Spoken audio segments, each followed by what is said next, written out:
सेवा प्रसाद यूट्यूब चॅनलला सबस्क्राईब करा आणि नवीन व्हिडिओ नोटिफिकेशनसाठी घंटी दाबायला विसरू नका.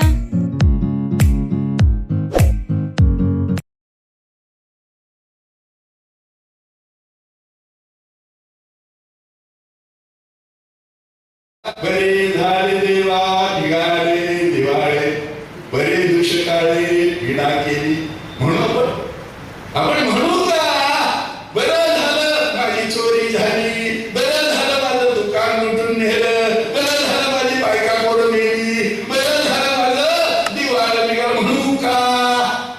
हे मात्र आश्चर्य, हे कशाचं लक्षण आहे? हे दिले अनंते तैशे चिरावे चित्ती असू द्यावे समा, आणि तोच माणूस नाम साधनेला लागू शकतो. जोपर्यंत हे प्रपंचाचं विष आपल्या शरीरामध्ये आहे सिद्ध झाले, सायन्सनं सुद्धा सिद्ध केलं.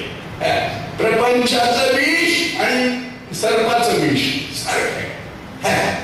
सर्प कसा प्रत्येकाला दंशित करतो आणि आपण प्रपंचामध्ये प्रत्येकाला दंशित करतो. बघा बरं, प्रपंचामध्ये दुसरा काही विचार आहे का आपल्याला? कोणाचं कसं वरबडून घ्यावं, कोणाला कसं फसवावं, कोणाला कशी टोपी घालावी. पण माणूस म्हणतो का आता तुम्ही एवढं म्हणता कमवायला नको का? कमवायला नको का म्हणजे कमवायला काय हवं? जर तो मालक आहे, तो मालक आहे, तो दाखवतो, त्याचं ध्यान करा, त्याचं मनन करा, त्याचं चिंतन करा, आणि ज्या मार्गामध्ये आपण आहोत, मी असं कधी म्हटलं नाही नोकरी सोडा, व्यवसाय सोडा, कमवणे, आपण त्यात कसं कमवतो हे प्रत्येकाला माहित आहे. त्यामध्ये मन लागलेलं असतं आपलं. आपण मन लागल्यावर काय करतो? आपण मन लागल्यानंतर कमी जास्तचा विचार करतो का? नाही. पण प्रपंचामध्ये कमवण्यासाठी ज्या वेळेला आपलं मन लागतं त्यावेळेला आपण सांगतो काय? वाटेल ते करीन, पण मी हे कमवीनच. वाटेल ते म्हणजे काय आलं? आपलं मन कोणीकडे लागतं. साधं उदाहरण घ्या माझ्या बाप्पानं.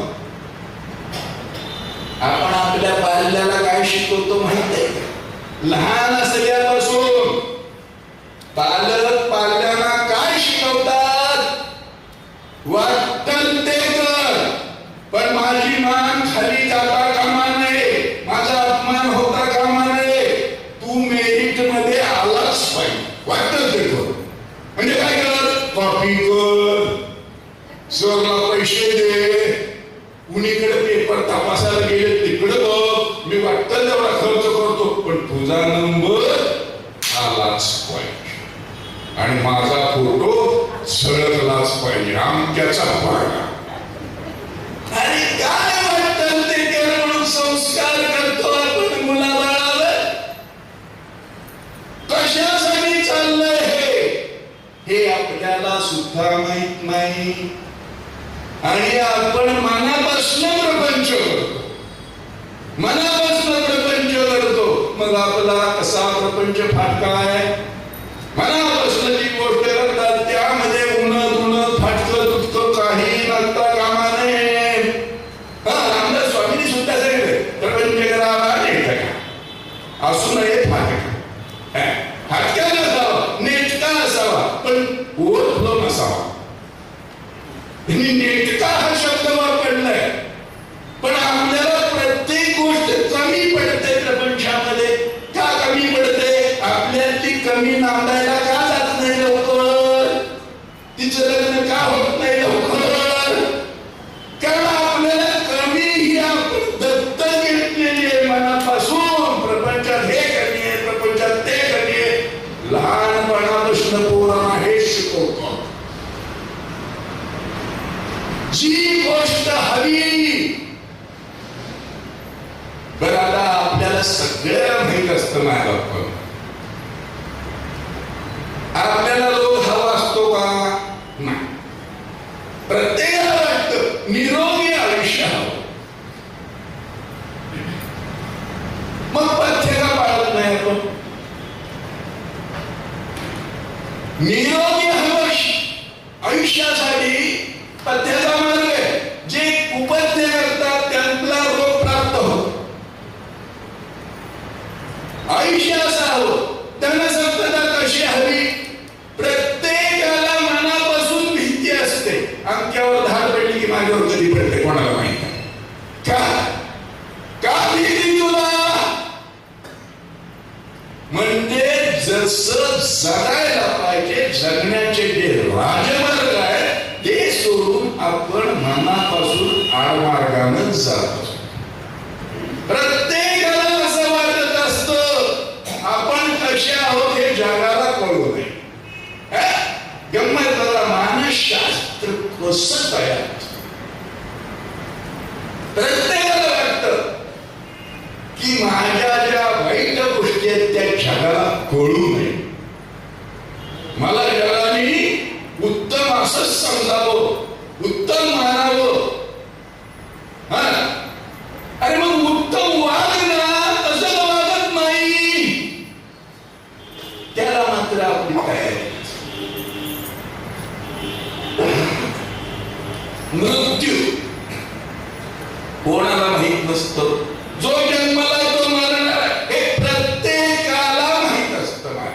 कोण लहानपणी मरेल, कोण तरुणपणी मरेल, कोण म्हातारपणी मरेल, कोण रोगानं मरेल, कोण अचानक मरेल, कोण मारण्यासारखा नसताना सुद्धा मरेल.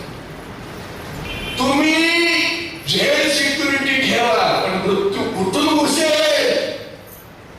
कळणार नाही. काय सिक्युरिटी करता तुम्ही?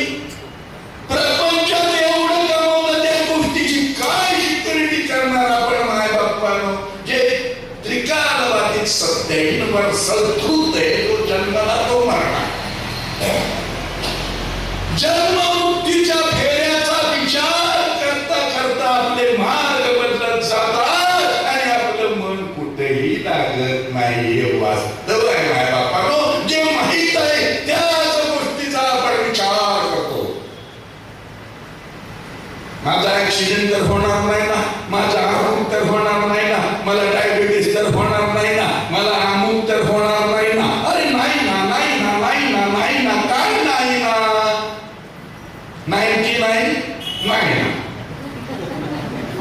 99% नकारात्मक जीवन जगतो आपण माय बाप्पानो. सकाळी उठल्यापासून संध्याकाळी झोपेपर्यंत विचार करता. देवाचा आठव फक्त आपण कधी करतो? सकाळी उठल्या उठल्या बरं झालं देवा मी जेवते. म्हणजे किती घालून आणि किती नकारात्मक आयुष्य जगतो आपण माय बाप्पानो. पण नाम साधनेत शिरा हे सांगण्याचा उद्देश एकच आहे. मेल्यानंतर सुद्धा आपलं नाम बंद होत नाही. याला तुम्हाला पुरावे हजारो करोडो लाखो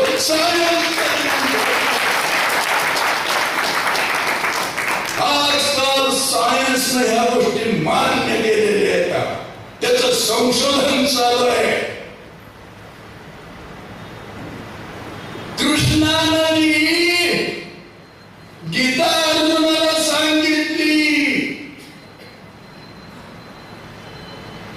त्या महाभारताच्या काळामध्ये कुरुक्षेत्रामध्ये कृष्णाने अर्जुनाला गीता सांगितली. ती गीता आजही आपण रेकॉर्ड करू शकतो. हे सायन्सनं प्रूव्ह केलं. डॉक्टर राजन शुक्लने असं रेकॉर्डिंग तिथं जाऊन केलेलं आहे. माझ्या बापानो 18 अध्याय त्या ठिकाणी रेकॉर्ड झालेले. काय घेऊन बसला तुम्ही? नामसाधना आपली कधीच वाया जाणार नाही.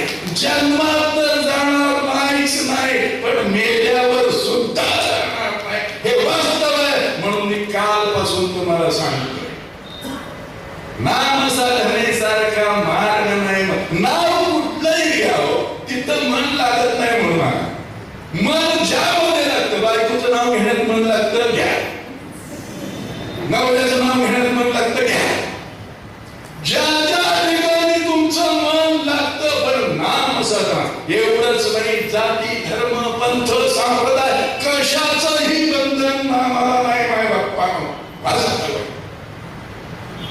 अल्लाहू अकबर म्हणा, पण ते राम नाम म्हणून स्वीकारा. कशाचं बंधन नाही बाबू. आपण जाती पाती धर्म संप्रदाय निर्माण केले कोणी हो? आपण हा उच्च जातीचा, तो नीच जातीचा, तो खालच्या जातीचा, तो वरच्या जातीचा, ह्या धर्माचा आमचा धर्म, आम्ही स्मार्थ, आम्ही वैष्णव, आम्ही शिव.